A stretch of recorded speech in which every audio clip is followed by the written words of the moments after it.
I'm Jim Paxson. Helping our smallest endangered species survive is all part of a bigger ecological picture. That story and a new feature that we call Art of the Outdoors coming up next on Arizona Wildlife Views.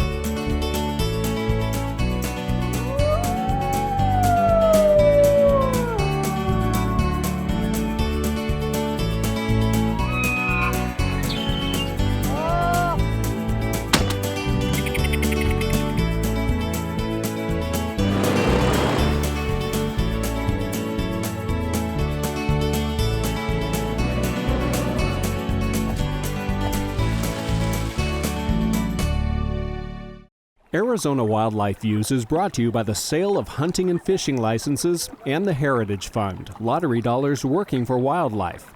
Some projects made possible by the Sportfish and Wildlife Restoration Fund. Welcome to our show. We begin today with a story of the black-tailed prairie dog who, after being absent from the state for more than 50 years, has returned to Arizona with more than a little help from its friends.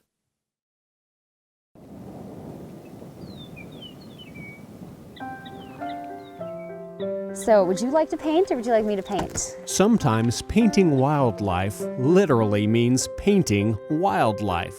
These fur-dyed numbers may not qualify as art, but they sure contribute to the art of wildlife conservation. They're part of a project conducted by the Arizona Game and Fish Department to reestablish colonies of black-tailed prairie dogs in southeastern Arizona. There's been a lot of conflict. Historically, there's always been a lot of conflict between prairie dogs and the ranching community.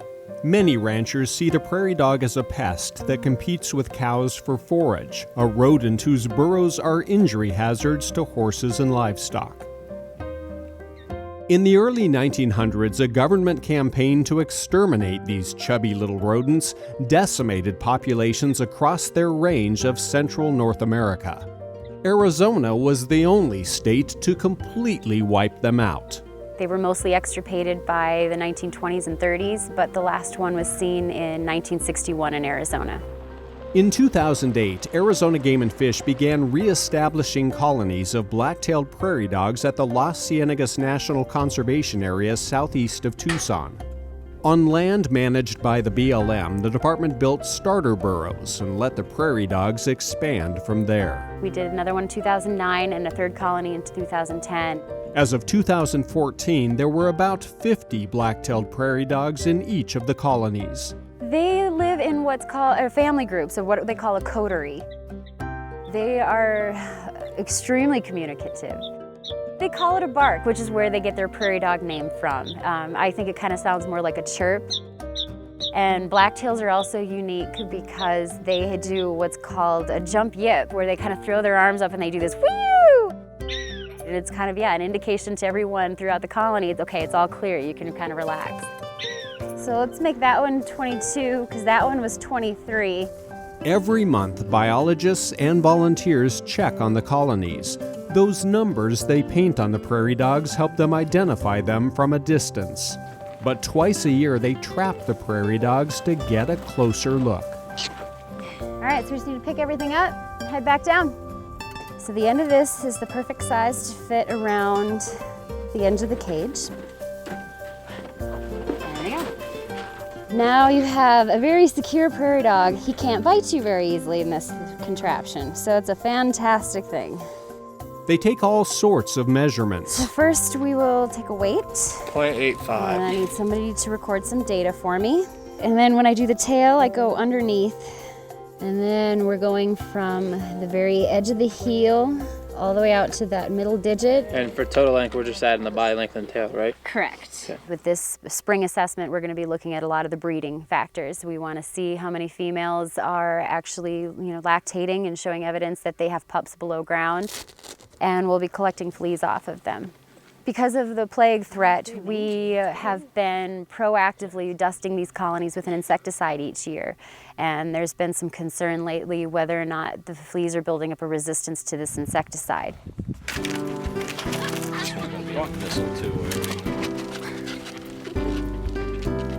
This work benefits the entire ecosystem because prairie dogs are a keystone species, a critical part of this grassland habitat.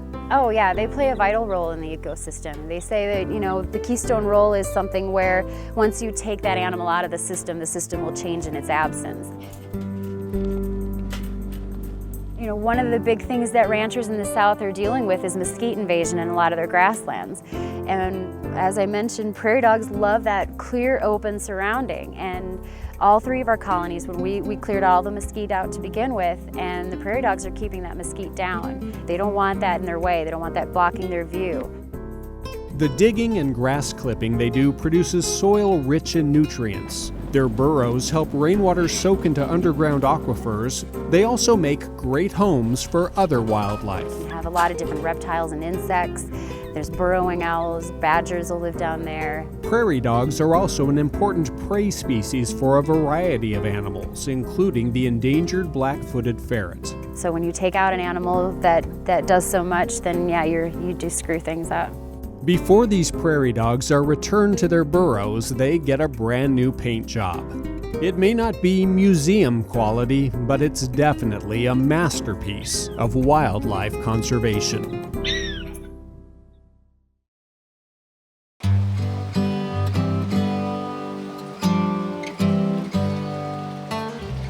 These young frogs, being raised at the Phoenix Zoo, are getting some very special care from Abraham Cadmus. That means extreme care with the water quality, making sure everything is within normal limits, feeding them proper diet, which includes romaine lettuce, egg whites, and tadpole gel. And then once they develop extremities and move into the froglet stage, we'll move them into different tubs, less water level, and start feeding them crickets, depending upon size. The reason for all this special attention is the frogs themselves. The Chiricahua leopard frog is a threatened species native in the United States to only Arizona and New Mexico. Disease, habitat loss, and competition from non-native predators had caused their numbers to plummet to alarmingly low rates. So in the 1990s, efforts began to save the species by taking frog egg masses from the wild and raising them in captivity. The fact that no one had ever tried to raise wild frogs before didn't stop them from trying. In March of 1995, the Phoenix Zoo was asked to help raise some leopard frogs. That is something we had never done before at the Phoenix Zoo. So we scrambled for space. We tried to figure out where we would put these egg masses, and the only space available was my office. So we quickly assembled a series of 10-gallon tanks and set them up in my little tiny office and started raising leopard frogs. I keep these frogs in my office because I'm so concerned about them. Every morning I come in and I pray that they're all alive. So I go in and I check. There's Bill, there's Bob, there's Mike. And when one dies, my day is ruined. And we lost very, very few, thankfully. But they mean a lot to me. And this is a good effort. It's a very cooperative effort between many agencies. And I feel real good about it. Mike Demlong is the Wildlife Program Education Manager at Arizona Game and Fish, but in 1995, he was the fresh-faced Living Collections Manager for the Phoenix Zoo. The neat part about it was that working with native leopard frogs wasn't done. I mean, nobody in North America at the time that we knew of was raising threatened or endangered or even special status species leopard frogs. So we were on the cutting edge rearing leopard frogs. So it was learn as you go. We made some mistakes, but we had a lot of successes, and some of the successes we had have been built on by others, which is the true sign of success. It's super rewarding just being involved in native species conservation, but it's also day-to-day rewarding in the fact that we get to see an egg turn into a froglet, and every single day our efforts are impacting the species in a positive way. Simply raising the frogs from an egg isn't enough. The goal is to grow them to a point where they are large enough to be released back into the wild. Preparing for that day is a very precise and well-orchestrated procedure. Frogs are collected from the rearing tanks at the zoo and placed into numbered containers. Then the containers are packed into temperature-controlled coolers for the long ride back to a pond in the Huachuca Mountains.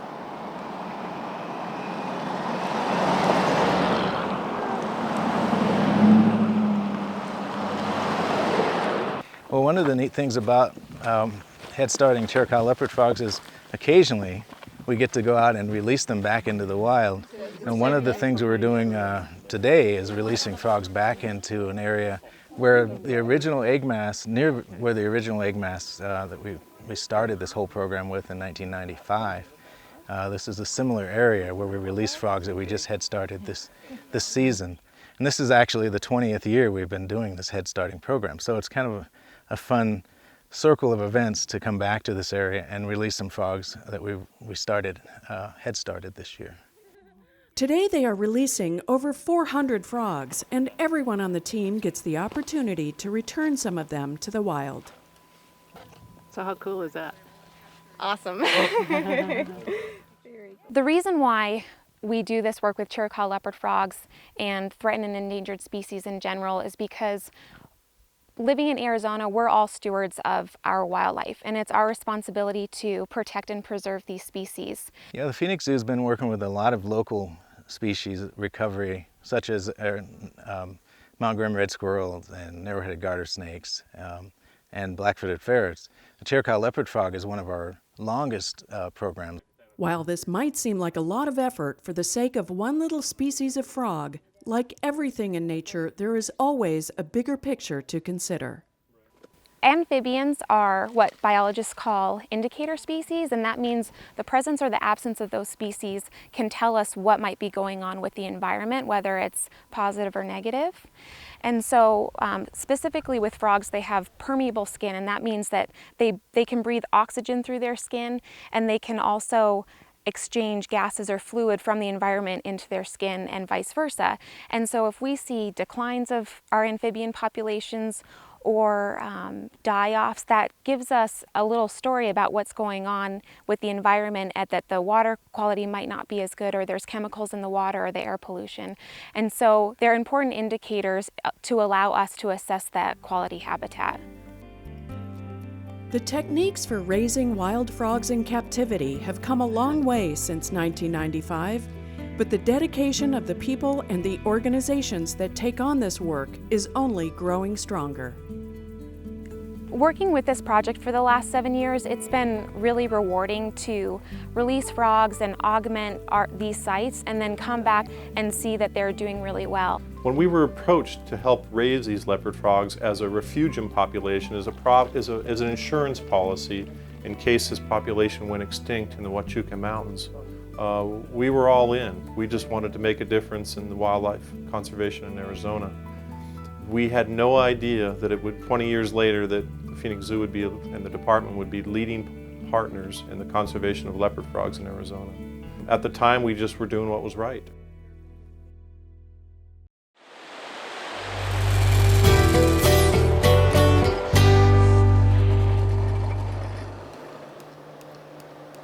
You start out with one idea, and when you go out in nature and you see it, you know, it changes. Your initial plan could be totally thrown out the window.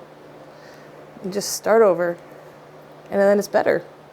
I'm Jennifer Okuline, and I'm a wildlife painter.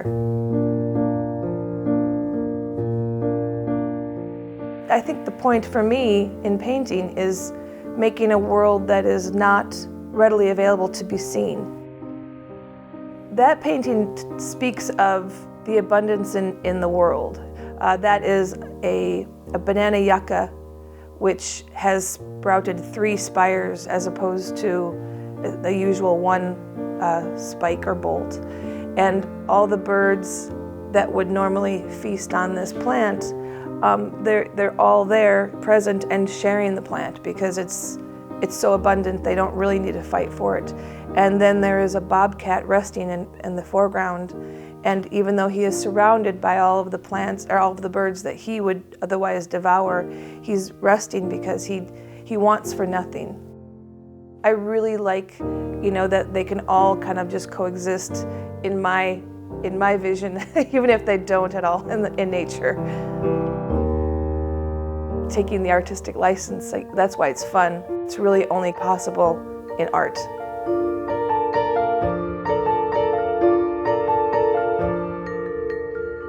I like to always make sure that there are diagonals that lead your eye around, so like this wonderful tail of the roadrunner will bring you up to this bird, to this great horned owl that, you know, even though it's not looking down, the light will suggest your eye to lend to follow this way to the Harris hawk, which in turn will bring you back around. And there's kind of a constant flow visually, at least that's the goal. So right now all I'm gonna do is get some color laid in there. The thing I like about oil paint is it's very forgiving because it stays wet for a very long time. I can come back and pull things out with a rag or add more color or just change the color entirely.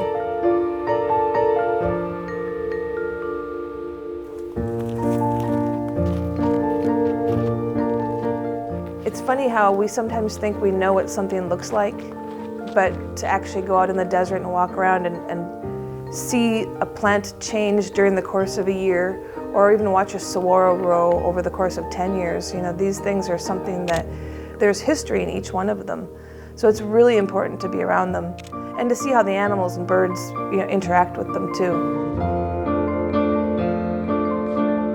I like to use the animals as people in a lot of ways. So the painting I'm working on right now is actually about a bunch of birds sharing a saguaro, as similar to humans sharing a high-rise. It's basically an apartment complex for all these birds. The working title is Sonoran Skyrise. This is, you know, the idea that we can pretend that all these birds are willing to hang out together, which they are not. You know, it's just kind of I don't know, I just like being able to make something new and not shocking, but a little bit surprising. You need to move. You do need to move. I have 3 dogs and 4 cats. I'm a bit of an animal person, I guess. I did grow up on a little farm in Wisconsin, so animals have just always been a part of my life. I've had a lot of people, a lot of collectors, they'll ask me, do you work from photographs? And you know, the simple fact is in most cases that's my only option. Understanding anatomy is very important whether you're painting humans or animals. So I have a lot of taxidermy that I use just primarily as reference, and then it becomes, you know, just part of my collection. I feel like the luckiest person ever because I get to do what I love, and there are days when it is very hard and very frustrating, but it's feeling better. I love what I do. It is always a surprise and, you know, always a challenge, and sometimes I think I'm going to finish something today and that's just not the case because it needs to be better than it is. And so just keep trying, and then at some point I'll just know.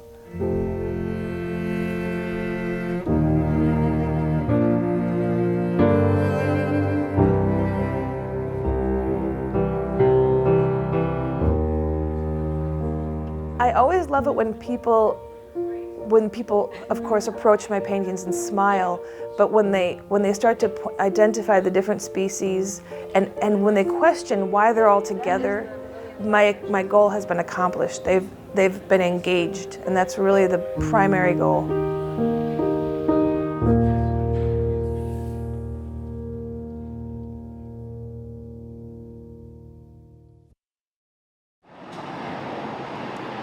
It's early morning in Phoenix. Commuters are fighting their way through the maze of freeway parking lots. But conservation warriors from Wells Fargo are already up to their elbows in muck. We're here at the Nina Mason Polium, Rio Salado Audubon Center for a conservation workday. We're blessed with the longest name in the national network of Audubon centers. We're the state office for National Audubon, and this center is specifically interested in engaging urban audiences, our South Phoenix and urban community here, in conservation. The center sits on about 6 acres in the Rio Salado Restoration Area, which is about 600 acres of restored riparian habitat. So behind me we have our wetland pond, and this was put here to sort of mimic what would have been here along the Salt River before humans came and inhabited it. And as part of the engagement opportunities, we have people that come and help work to protect the Gila top minnow and the desert pupfish, which at one point were the state's 2 most common fish, and now can't really be seen in the wild anywhere anymore. So this gives the people not only a chance to connect with nature in Arizona and our native species, but it gives them a chance to give back and help those species as well. Today, our conservationists will modify sections of the pond to provide more nesting ground for the native top minnow and pupfish found in the pond. When one thinks Audubon, they think feathers, not fins. What's up? Well, it's good that you think that, because Audubon is foremost about protecting birds and their habitats, but their habitat is a big group of species and organisms that all work together to support the birds in the end. So as much as we're super excited to have the pupfish doing really well in our pond, it's also cool when we see a green heron shoot out with one of them as well. The work today seems easy enough. Remove cattails, lay down a sheet of plastic, cover with sand, place pavers, and then add more sand. How difficult can that be? They'll be done before their morning coffee gets cold. It's difficult.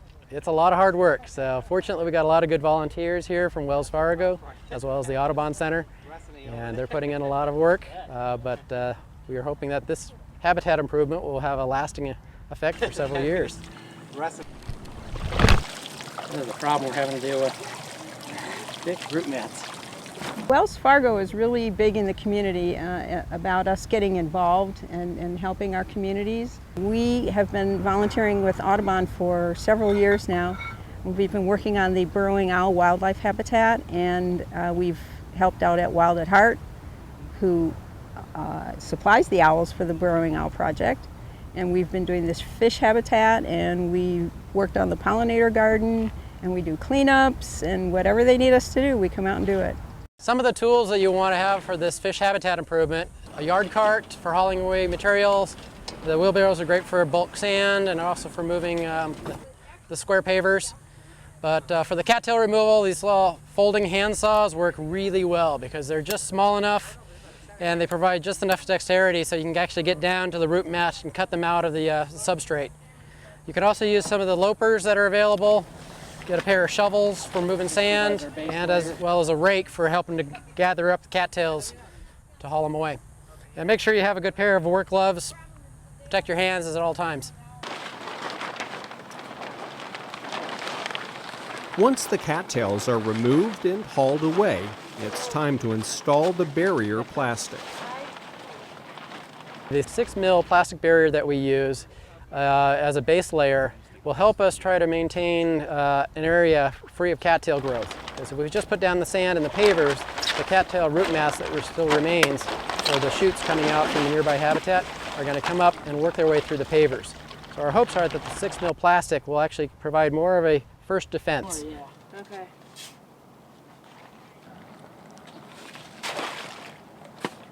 The plastic has a tendency to float away, so a layer of sand is added both to hold it down and to provide a level surface for the pavers. Shoreline, you said? Just right at the shoreline, yeah.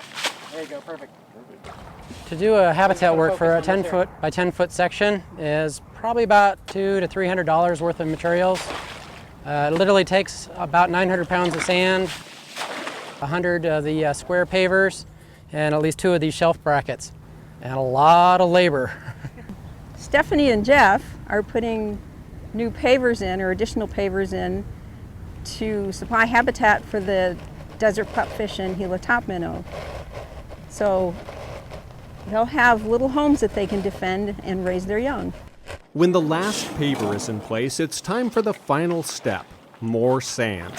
This is the sand that the fish will use to make their breeding nests, ensuring that there will be a future generation of Gila top minnow and desert pupfish. Potentially, we might have to come out here, every 5 years or so to try to reclaim the habitat once the cattails continue to expand into the area. This effort's an experiment. This is the first time we've had a chance to do this, so we're hoping that if this is successful and it keeps this area free of cattails for several years, then we'll be able to use it at other sites similar to this where they have heavy cattail growth along the shoreline. A lot of our schoolyard ponds or other safe harbor enrolled sites. The Rio Salado Center is one of the Safe Harbor Agreement sites. Look at all of them. The Safe Harbor Agreement for the Gila top minnow and pupfish is a means for non-federal landowners to participate in the recovery of those endangered species. Through their partnership with Arizona Game and Fish and monies from the Heritage Fund, the Audubon site is providing a valuable conservation benefit to these native fishes. Well, that's our show for today. For more information, visit our website at azgfd.gov. For all the fine folks at Arizona Game and Fish, I'm Jim Paxson. We'll see you next time.